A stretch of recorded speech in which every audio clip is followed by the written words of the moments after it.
लेकिन वह वहाँ रुका रहा। मैं नहीं बता सका कि वह अपने फ़ोन पर था या कुछ और।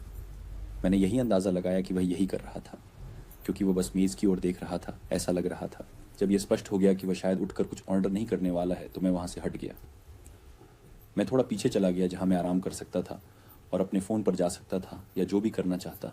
मैं वहाँ से लॉबी के बारे में ज़्यादा नहीं देख सकता था, लेकिन उसका कुछ हिस्सा देख सकता था।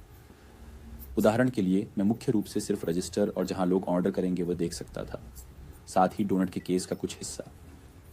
मैं वहाँ शायद 10 मिनट तक था।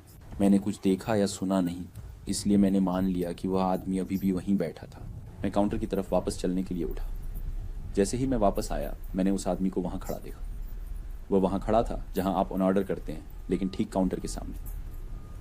वो मेरी तरफ देख रहा था, लेकिन मैंने देखा कि उसके बहुत लंबे बाल थे और वे उसके चेहरे के सामने आ रहे थे। ये बहुत डरावनी दृश्य था।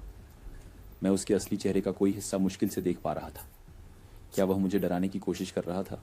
मैं उसके पास गया और पूछा कि क्या मैं मदद कर सकता हूँ। उसके कुछ ऑर्डर देने या मेरे सवाल का जवाब देने की बजाय उस आदमी ने काउंटर पर छलांग लगा दी।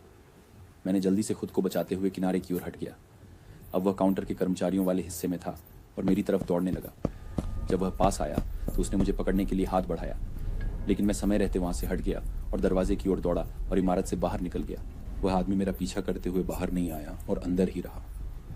इसलिए मैं अपनी कार की ओर गया, जो पार्किंग में एकमात्र वाहन थी।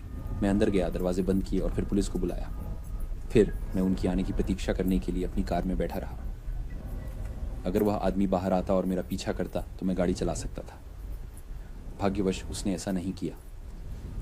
कुछ समय बाद पुलिस वहाँ पहुंची और फिर इमारत के अंदर गई। उन्होंने आदमी को काउंटर के पीछे झुका हुआ पाया।